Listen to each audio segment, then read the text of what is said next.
ये students, how are you?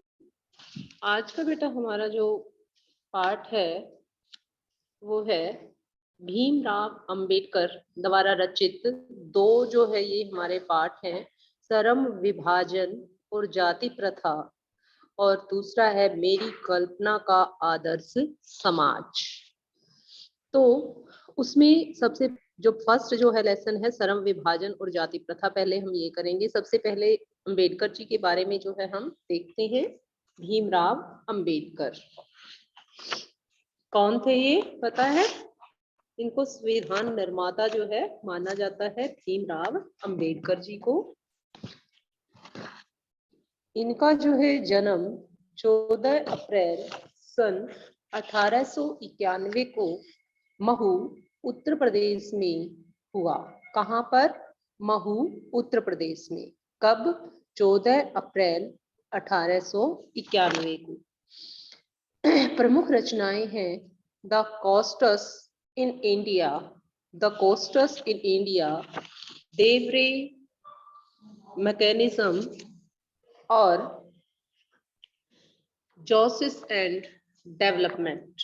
क्या नाम है रचना का? जोसिस एंड डेवलपमेंट। नेक्स्ट है ये 1917 प्रथम प्रकाशित कृति जेनेसिस एंड डेवलपमेंट, ये 1917 में प्रकाशित हुई थी और इनकी प्रथम कृति थी, प्रथम इनकी रचना थी। The untouchables who are they, ये इंग्लिश की है वैसे इनकी। The untouchables who are they, ये 1948 में प्रकाशित हुई थी। हु आर द शूद्रास 1946 में। Buddha and his Dhamma,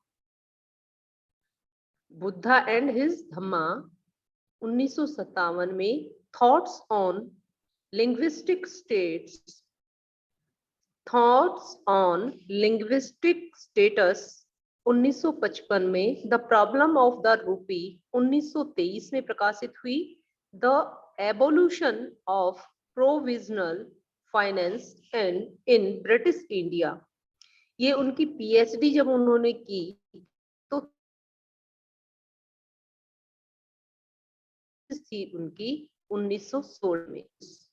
the evolution of provincial finance in British India, British India, ये थी उनकी पीएचडी की thesis. The rise and fall of the Hindu women 1965 में प्रकाशित हुई।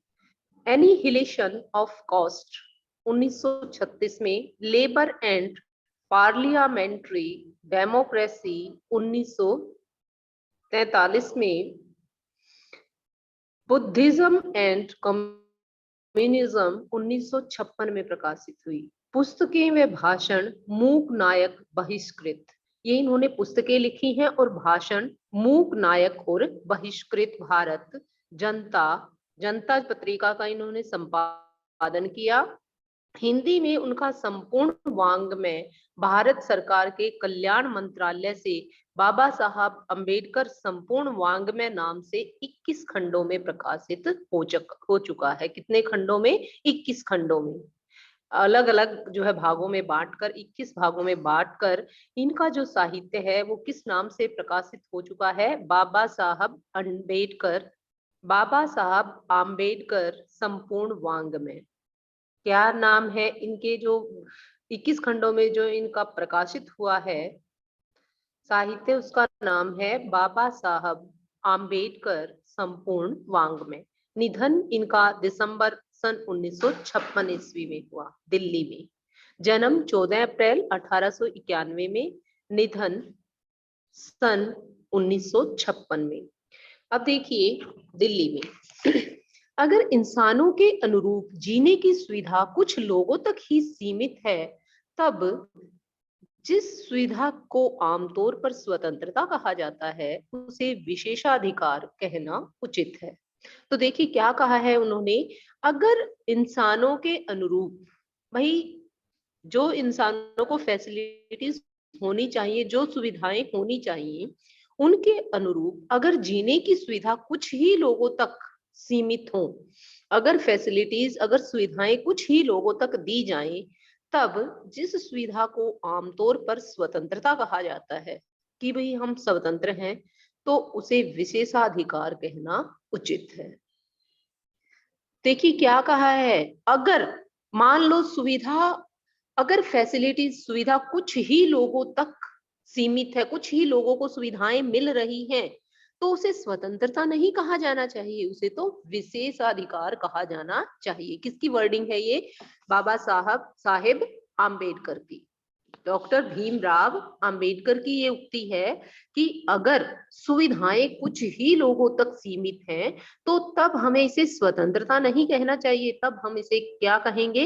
विशेषाधिकार, कि भाई कुछ ही लोगों को विशेषाधिकार दिए गए हैं।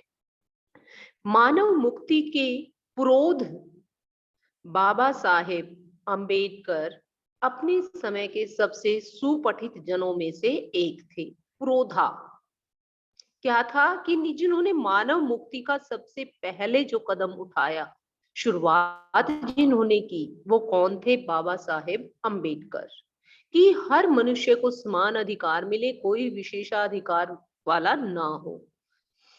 तो ये आवाज सबसे पहले किसने उठाई? अंबेडकर जी ने उठाई।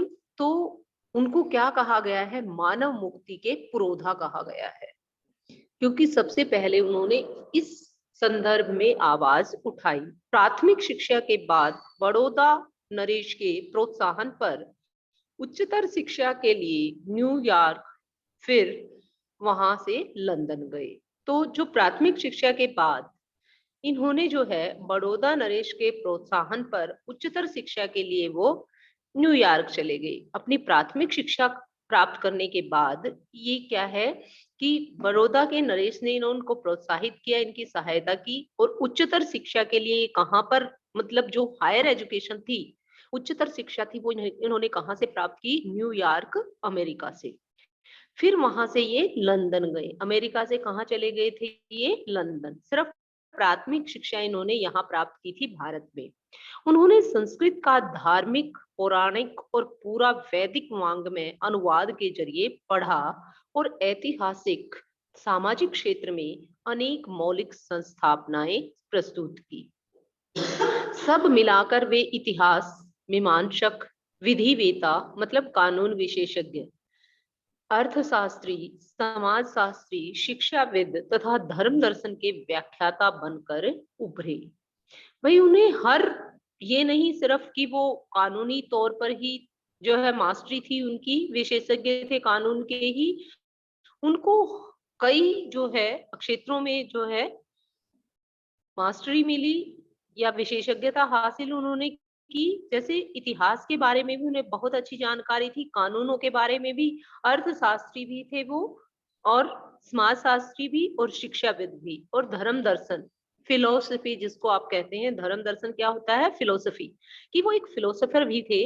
तो इस प्रकार उन्होंने इन हर मुद्दे पर, चाहे वो अर्थशास्त्र का मुद्दा है, चाहे समाज शास्त्र का है, चाहे विधि शास्त्र का है, या शिक्षा शास्त्र का था, तो इन्होंने हर मुद्दे पर अपने व्याख्यान दिए, हर मुद्दे पर अपने लेक्चर जो है दिए।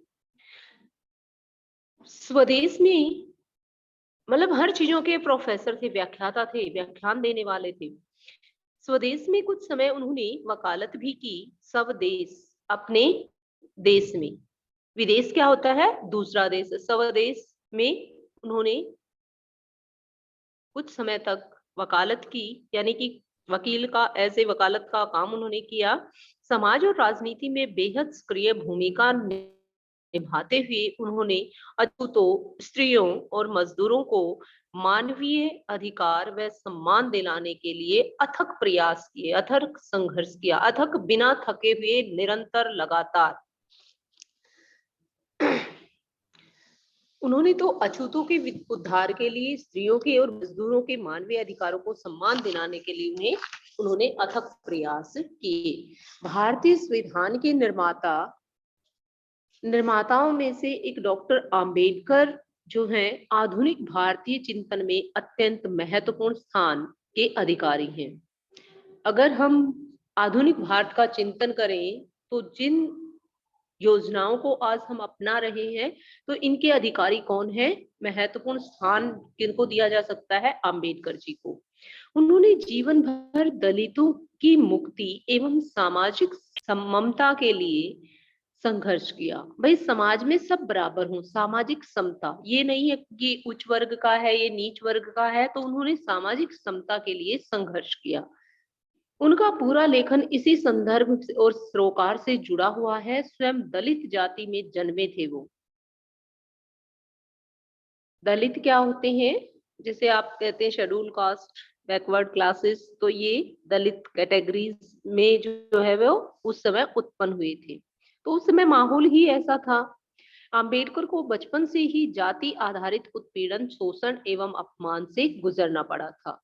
कि बचपन में जो जाति पर आधारित जो शोषण हो रहा था उस समय के समाज में, तो उस अपमान से जो है उन्हें गुजरना पड़ा था। इसलिए विद्यालय के दिनों में भी जब एक अध्यापक ने इससे पूछा कि तुम पढ़ लिख कर क्या बनोगे, तो बालक भीमराव अंबेडकर ने जवाब दिया था, मैं पढ़ लिख कर वकील बनूंगा, अछूतों के लिए नया कानून बनाऊंगा और छुआछूत को खत्म करूंगा।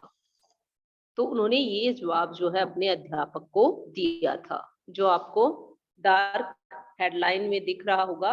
वो जवाब उन्होंने अपने अध्यापक को दिया था जब उनके अध्यापक ने उससे पूछा कि तू पढ़ लिख कर क्या बनोगे? मैं पढ़ लिख कर वकील बनूंगा और किसके लिए वकालत करूंगा? अछूतों के लिए एक नया कानून बनाऊंगा और छुआछूत को खत्म करूंगा। डॉक्टर अंबेडकर ने अपना पूरा जीवन इसी संकल्प के पीछे झोंक दिया। इसके लिए उन्होंने जमकर पढ़ाई की, व्यापक अध्ययन किया, विस्तृत, व्यापक मीन्स विस्तृत, ब्रॉड, एवं चिंतन मनन के बल पर, अपनी बौद्धिक अक्षमता और सोच समझ के बल पर उन्होंने हिंदुस्तान के स्वाधीनता संग्राम में एक नई अंतर्वस्तु भरने का काम किया। वह यह था कि दास्ता का सबसे व्यापक व गहन रूप सामाजिक दास्ता है। यदि हम देखें अपना आंतरिक अध्ययन करने के बाद, तो सबसे जो व्यापक रूप की जो दास्ता है वो सामाजिक दास्ता है। यदि हमारा समाज में ही छुआछूत, जाति प्रथा, ये सारी समस्याएं हैं, तो ये सबसे बड़ी दास्ता है, ये समझते थे वो। और उसके उन्मूलन के लिए, उन्मूलन मीन्स उसे उखाड़ फेंकने के लिए, उसे खत्म करने के लिए, बिना कोई भी स्वतंत्रता जो है कुछ लोगों को मिलेगी।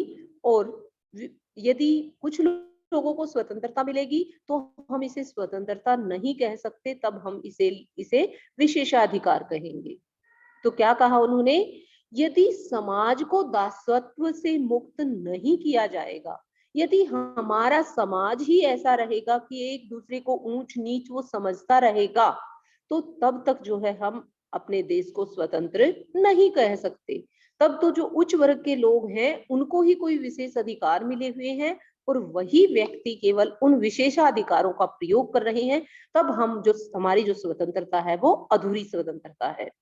उनके चिंतन व रचनात्मकता के मुख्यतः 3 प्रेरक व्यक्ति रहे, बुद्ध, कबीर और ज्योतिबा फुल्ले। मतलब जो उनके आदर्श रहे वो रहे कबीरदास जी, ज्योतिबा फुले और महात्मा बुद्ध। जातिगत उत्पीड़न के कारण हिंदू समाज से मोहभंग होने के बाद वे बुद्ध के सामंतवादी, समतावादी दर्शन से में आश्वस्त हुए और 14 अक्टूबर सन 1956 को 5 लाख अनुयायियों के साथ बौद्ध मत अनुयायी बन गए। भारत के संविधान निर्माण में उनकी महत्वपूर्ण भूमिका और एकनिष्ठ समर्पण के कारण ही हम आज उन्हें भारतीय संविधान का निर्माता कहकर श्रद्धांजलि अर्पित करते हैं। तो क्या कहा जाता है अंबेडकर जी को? भारतीय संविधान का निर्माता। उनकी समूची बहुमुखी विद्वत्ता, एकांत ज्ञान साधना के कारण मानव मुक्ति व जन कल्याण के लिए, वह जो उनकी साधना थी वो जन कल्याण के लिए थी। यह बात वे अपने चिंतन और क्रिया के क्षणों से बराबर साबित करते रहे। अपने इस प्रयोजन में वे अधिकतर सफल भी हुए। अपने चिंतन मनन और अपने कार्यों से जो है उन्होंने ये साबित कर दिया कि वे जन कल्याण की भावना से प्रेरित हैं। यहाँ जो प्रस्तुत जो पाठ है बेटा, डॉक्टर साहब के विख्यात भाषण एनिहिलेशन ऑफ कास्ट, बहुत प्रसिद्ध जो भाषण जो उन्होंने दिया था, एनिहिलेशन ऑफ कास्ट की लड़ाई 1936 के ललई सिंह यादव द्वारा कृत हिंदी रूपांतर जाति भेद का उच्छेद के 2 प्रकरणों के तौर पर है। देखिए, इन्होंने भाषण दिया था बेटा एनिहिलेशन ऑफ कास्ट। ध्यान रखें बच्चों, एनिहिलेशन ऑफ कास्ट, ये अंबेडकर जी ने भाषण दिया था। तो उसका जो हिंदी रूपांतर किया है वो किया है ललई सिंह यादव ने। किसने? ललई सिंह यादव ने। उन्होंने इंग्लिश में ये भाषण दिया था, तो उसका हिंदी अनुवाद किया ललई सिंह यादव द्वारा। हिंदी रूपांतर जाति भेद का उच्छेद, एनिहिलेशन ऑफ कास्ट, इसका हिंदी में जो अनुवाद किया गया, वो इसका हिंदी अनुवाद किया था एनिहिलेशन ऑफ कास्ट का जाति भेद का उच्छेद के 2 प्रकरणों के तौर पर किया गया है। वही 2 हिस्सों में उन्होंने बांटा है। यह भाषण जाति पाति तोड़क मंडल लाहौर के वार्षिक सम्मेलन में सन 1936 के अध्यक्षीय भाषण के रूप में तैयार किया गया था, परंतु इसकी क्रांतिकारी दृष्टि से आयोजकों की पूर्णतः सहमति न बन सकने के कारण सम्मेलन ही स्थगित हो गया और यह पढ़ा न जा सका। मतलब एक अध्यक्ष जो है इस भाषण को देगा। ये जो भाषण था वो तैयार किया गया था किसके लिए? जो तोड़क मंडल लाहौर का वार्षिक सम्मेलन था, उसमें अध्यक्ष के तौर पर ये भाषण जो है बोलना था। लेकिन क्या हुआ कि इसकी क्रांतिकारी दृष्टि से आयोजकों की जो है पूर्ण सहमति नहीं मिली, जिन्होंने उस मंडल का उस वार्षिक सम्मेलन का आयोजन किया था। तो उन आयोजकों ने इस भाषण को बोलने की सहमति इसकी नहीं बनी, और बाद में क्या हुआ, वो आयोजन भी, वो सम्मेलन भी जो है क्या हो गया, स्थगित हो गया, पोस्टपोन हो गया। पोस्टपोन को क्या कहते हैं? स्थगित। और यह वह पढ़ा नहीं जा सका। बाद में अंबेडकर ने इसे स्वतंत्र पुस्तिका के रूप में प्रकाशित कर वितरित किया, जो पर्याप्त लोकप्रिय हुआ, मतलब बहुत ज्यादा लोकप्रिय हुआ। फिर इसकी प्रतियां निकलवा दी अलग अलग और वो प्रकाशित करवा दी और लोगों तक ये पहुंच गया। उनके अनुसार समानता, स्वतंत्रता व बंधुता, ये 3 तत्व इसमें अनिवार्य होने चाहिए, जिसमें लोकतंत्र सामूहिक जीवनचर्या की एक रीति तथा समाज के सम्मिलित अनुभवों के आदान प्रदान की प्रक्रिया के अर्थ तक भी पहुंचे। तो क्या कहा है कि अगर कोई प्रजातंत्र देश है, तो या कोई मतलब प्रजातंत्र या लोकतंत्र दोनों ही एक ही शब्द हैं, तो क्या है उसमें समानता, स्वतंत्रता व बंधुता, ये 3 तत्व जो है बिल्कुल जरूरी हैं, अनिवार्य हैं। जैसे हमें जो है रोटी कपड़ा जो मकान है वे हमारे लिए अनिवार्य हैं, जरूरी हैं, या हवा पानी, इनके बिना हम नहीं रह सकते। तो ऐसे ही उन्होंने कहा, अगर लोकतंत्र किसी देश में है, लोकतांत्रिक अगर सरकार है, तो वहां जो है समानता, स्वतंत्रता व बंधुता, ये तीनों तत्व जरूरी हैं। आज के जाति मजहब आधारित विभाजन के कारण जो है, जो हमारा समाज है वो विषाक्त हो गया है और राजनीतिक माहौल में इसकी प्रासंगिकता बढ़ गई है। तो क्या कहा उन्होंने? आज का जो जाति मजहब आधारित विषाक्त सामाजिक राजनीतिक माहौल में जो है इसकी प्रासंगिकता और भी बढ़ गई है, यानी कि स्वतंत्रता, समानता और बंधुता की जो जरूरत है वो आज के समाज में और भी ज्यादा बढ़ गई है। अब देखिए बच्चों, लेसन है हमारा, शुरू करते हैं। पाठ हमारा नाम है श्रम विभाजन और जाति प्रथा। श्रम का मतलब है यहाँ परिश्रम से ही है, मेहनत से ही है, कि जो हमारा काम का विभाजन है, जो श्रम विभाजन है, हमारा काम का जो विभाजन है वो जाति के पर आधारित था। जैसे हमारे समाज में पहले 4 वर्ग थे, ब्राह्मण, क्षत्रिय, वैश्य और शूद्र। 4 वर्गों में विभाजित था समाज। तो चारों वर्गों के लोगों का अलग अलग काम था। तो जैसे मान लीजिए ब्राह्मण जो है दान कर्म कांड इस प्रकार के काम करते थे, और क्षत्रिय जो है युद्ध लड़ाई वगैरह का उनका काम था, यानी कि वीरता का जो काम था वो किनको दिया गया था, क्षत्रियों को। और वैश्य क्या करते थे, वैश्य करते थे व्यापार। ऐसे ही शूद्र का काम था, जो हमारे शूद्र का काम था, मान लो नीच कार्य जो भी होते थे वो शूद्र के होते थे। तो इस प्रकार जो श्रम का विभाजन था, जो काम का विभाजन था, वो किस पर आधारित था, जाति पर आधारित था। लेकिन डॉक्टर साहब जो है इसका खंडन करते थे, अम्बेडकर जी इसका खंडन करते थे, मतलब इस चीज को गलत कहते थे। तो देखिए, यह विडंबना की ही बात है कि इस युग में भी जातिवाद के पोषकों की कमी नहीं है, जो जातिवाद को बढ़ावा दे रही हैं। पोषक कौन होते हैं, जो बढ़ावा दे रही हैं। भाई यह बहुत चिंता की बात है। आज के समाज की दुर्दशा इसी कारण हुई है कि इस युग में भी जातिवाद जो है वो पनप रहा है, और उसे उकसाने की वाले भी बहुत लोग हैं। जातिवाद को जो है हवा देने वाले भी लोगों की कमी समाज में नहीं है। इसके पोषक कई आधारों पर इसका समर्थन करते हैं। अब जातिवाद क्यों होना चाहिए, तो जो लोग जातिवाद को मानते हैं वो इसका कई आधारों पर इसका समर्थन करते हैं कि भाई जातिवाद क्यों जरूरी है। समर्थन का एक आधार यह कहा जाता है कि आधुनिक सभ्य समाज कार्यकुशलता के लिए श्रम विभाजन को आवश्यक मानता है। तो क्या कहता है कि जो जातिवाद के जो पोषक लोग हैं, जो जातिवाद को सही मानते हैं, जो तो वो क्या कहते हैं कि आधुनिक जो समाज है हमारा, उसमें कार्यकुशलता के लिए श्रम विभाजन को आवश्यक मानता है, कि जिसके अंदर जिस कार्य को करने की कुशलता है उसको उसी प्रकार का काम दे देना चाहिए। और चूंकि जाति प्रथा भी श्रम विभाजन का ही दूसरा रूप है, इसलिए इसमें कोई बुराई नहीं है। इस तरह के संबंध में पहली बात तो यही आपत्तिजनक है कि जाति प्रथा श्रम विभाजन के साथ साथ श्रमिक विभाजन का भी रूप लिए हुए है। भी इसने जो है काम के विभाजन के साथ साथ किसका, लोगों का विभाजन भी कर दिया है।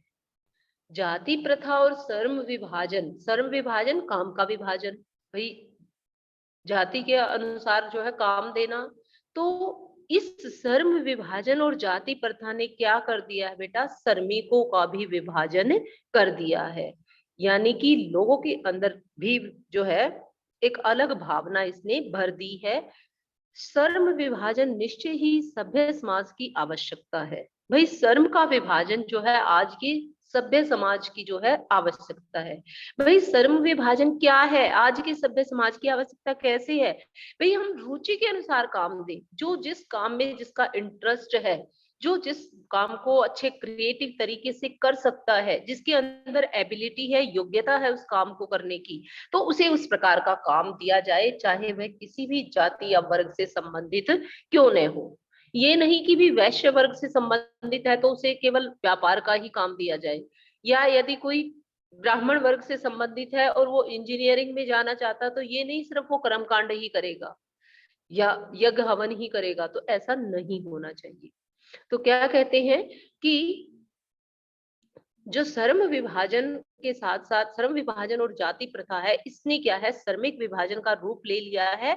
श्रम विभाजन निश्चय ही सभ्य समाज की आवश्यकता है। वही काम का बंटवारा तो होना चाहिए, लेकिन वो किसके अनुसार होना चाहिए, रुचि के अनुसार होना चाहिए और योग्यता के अनुसार होना चाहिए।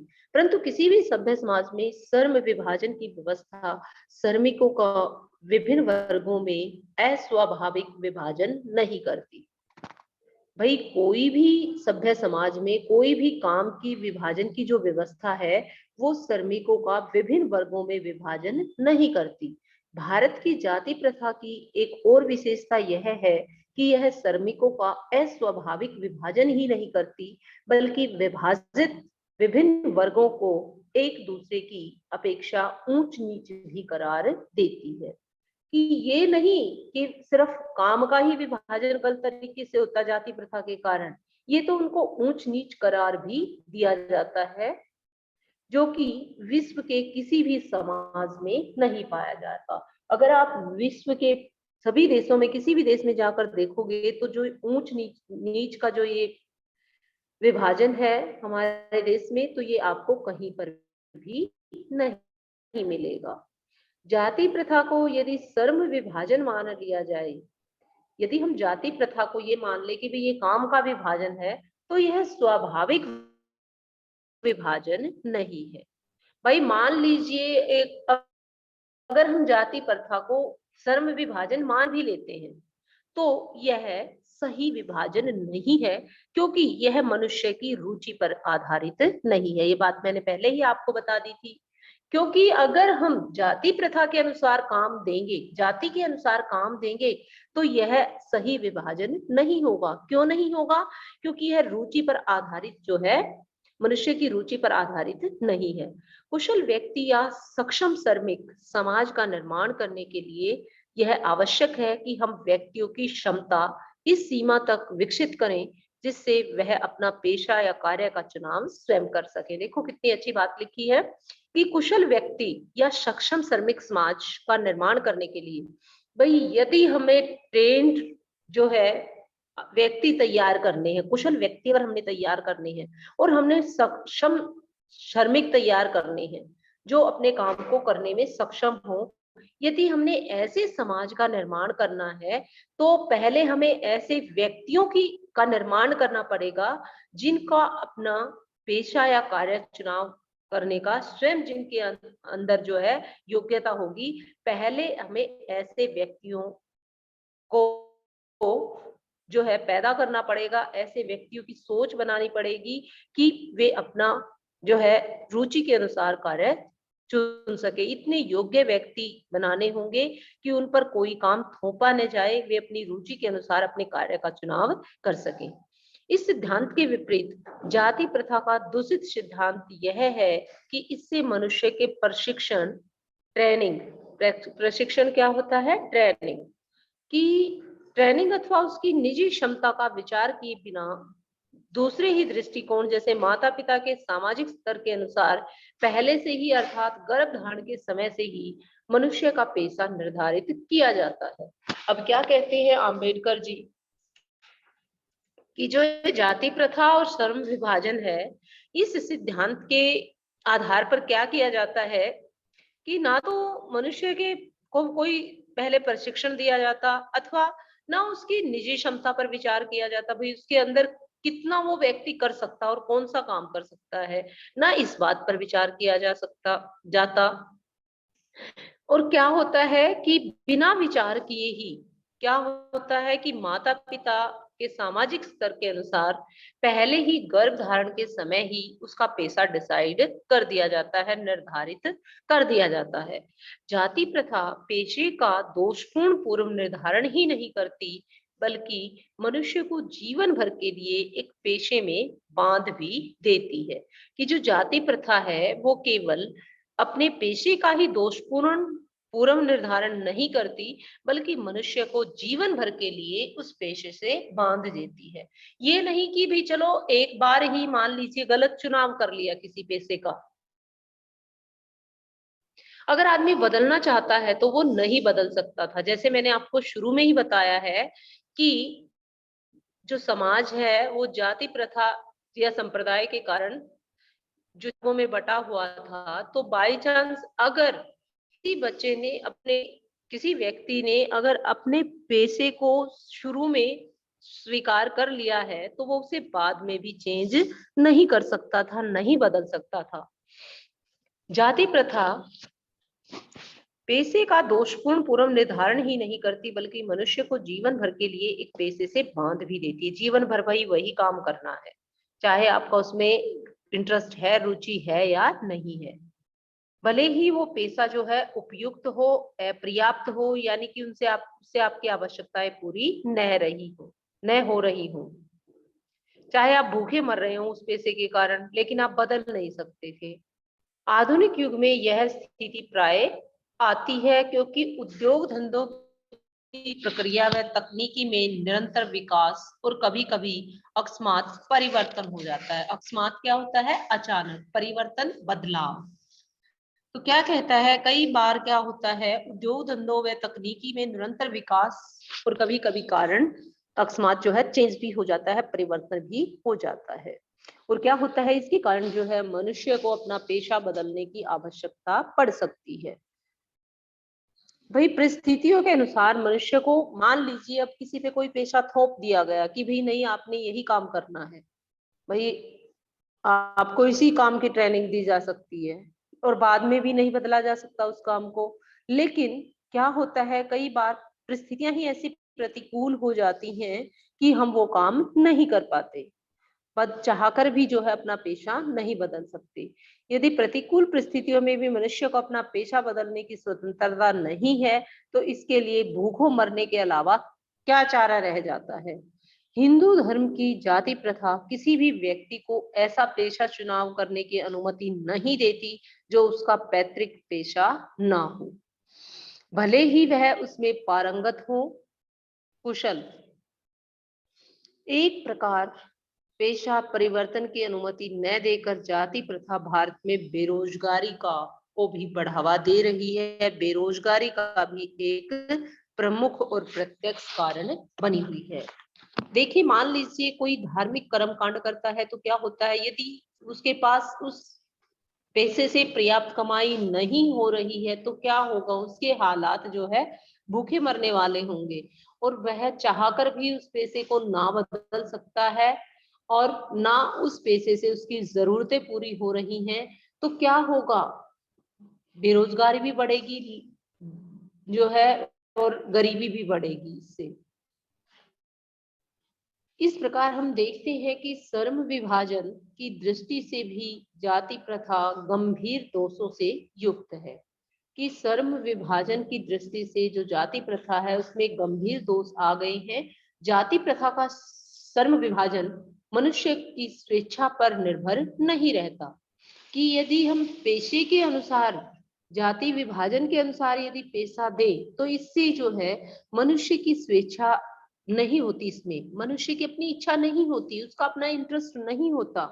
मनुष्य की व्यक्तिगत भावना तथा व्यक्तिगत रुचि का इसमें कोई स्थान अथवा महत्व नहीं रहता। भाई अपनी पर्सनल जो है इंटरेस्ट तो वो दिखा ही नहीं सकता, क्योंकि उसके ऊपर तो प्रेशर है, भाई तू इस जाति में उत्पन्न हुआ है तो तुझे यही काम करना पड़ेगा। तो वो कहाँ स्वतंत्र हुआ, कहाँ उसको अपनी व्यक्तिगत इंटरेस्ट के अनुसार काम करने का मौका मिला। पूर्व लेख ही इसका आधार है। इस आधार पर हमें यह स्वीकार करना पड़ेगा कि आज के उद्योगों में गरीबी और उत्पीड़न इतनी बड़ी समस्या नहीं जितनी यह है कि बहुत से लोग निर्धारित कार्य को अरुचि के साथ केवल व्यवस्था पूर्वक करते हैं। कि भाई ये एक प्रकार से उस आदमी का शोषण है जिसको उसकी रुचि के अनुसार काम नहीं दिया जाता, उस पर थोपा जाता है और जो कार्य है वो उस पर निर्धारित कार्य को जो है वो बिल्कुल अरुचि और लाचारी में करता है। ऐसी स्थिति में तो उसका शोषण, हम कह सकते हैं कि उसका उत्पीड़न हो रहा है, उसका शोषण हो रहा है। ऐसी स्थिति स्वभावतः मनुष्य को दुर्भावना से ग्रस्त रहकर टालू काम करने और कम काम करने के लिए प्रेरित करती है। देखो बच्चों, जैसे मान लीजिए आप अपनी रुचि के अनुसार कोई काम कर रहे हैं, तो वो काम जो है आप दिल लगा के अगर आप काम कर रहे हैं तो वो काम आप समय पर पूरा करेंगे। क्यों? क्योंकि आपका उस काम में इंटरेस्ट है, रुचि है। और यदि कोई काम आप पर थोपा जाता है तो वो काम आप लेट भी करेंगे और उस काम में टाल मटोल करने की भी आप कोशिश करेंगे। तो ये तो वही बात हुई, अगर हम जाति प्रथा के अनुसार श्रम का विभाजन करते हैं, काम का विभाजन करते हैं, तो क्या होगा, यह काम उन पर थोपा जाएगा और काम थोपने से क्या होगा, उनकी रुचि तो उस काम में नहीं है, वो टाल मटोल भी करेंगे, काम भी कम करेंगे और समय भी ज्यादा लगाएंगे और उस काम में उनका दिल भी नहीं लगेगा। क्यों नहीं लगेगा? क्योंकि काम उनके इंटरेस्ट के अकॉर्डिंग नहीं है। कोई कुशलता कैसे प्राप्त की जा सकती है? अतः यह निर्विवाद रूप से सिद्ध हो जाता है, बिना विवाद के। इस बात में कोई विवाद की जो है गुंजाइश नहीं है कि आर्थिक पहलू से भी जाति प्रथा हानिकारक प्रथा है, क्योंकि यह मनुष्य की स्वाभाविक प्रेरणा रुचि व आत्म शक्ति को दबाकर उन्हें अस्वाभाविक नियमों में जकड़कर निष्क्रिय बना देती है। कि जब व्यक्ति को उसकी रुचि के अनुसार काम नहीं दिया जाता तो उसके अंदर कोई प्रेरणा शक्ति नहीं रहती, कोई रुचि उस काम के प्रति नहीं रहती, और वह अपनी आत्म शक्ति को, अपनी योग्यता को, अपनी एबिलिटी को दबाकर जो है अस्वाभाविक नियमों में, जिन नियमों में वो जकड़ना नहीं चाहता उस नियमों में उन्हें जकड़ दिया जाता है, और वह निष्क्रिय होकर जो है चलता रहता है। मतलब अपनी किसी प्रकार की क्रिएटिविटी, किसी प्रकार की जो है रचनात्मकता वो उस काम में नहीं दिखाता। क्यों? क्योंकि उसका उस काम में इंटरेस्ट ही नहीं है। वो तो सिर्फ फिर वो क्या करेगा, सिर्फ फॉर्मेलिटीज करेगा, सिर्फ जो है अपने कर्तव्य का निर्वहन करेगा और वह कुछ नहीं करेगा। और यदि काम जो है वो इंटरेस्ट के अकॉर्डिंग दिया जाए तो वह काम जो है, उस काम का जो रिजल्ट होगा, परिणाम होगा, वह भी प्रभावकारी होगा, वह भी सबकी इच्छा अनुसार होगा, और उसमें जो है उसे व्यक्तिगत खुशी भी मिलेगी। इस प्रकार जो है अंबेडकर ने क्या बताया है कि जाति प्रथा के अनुसार काम का विभाजन गलत है। इसके कई जो है नकारात्मक प्रभाव है समाज पे, और इससे हमारा जो समाज है वो उन्नति और प्रगति कर ही नहीं सकता, वो उन्नति की ओर अग्रसर हो ही नहीं सकता। तो बच्चों, आज का जो है लेसन हमारा यही समाप्त होता है। If you have any doubt regarding the lesson, you can raise hand. Yes, students. If you have any doubt,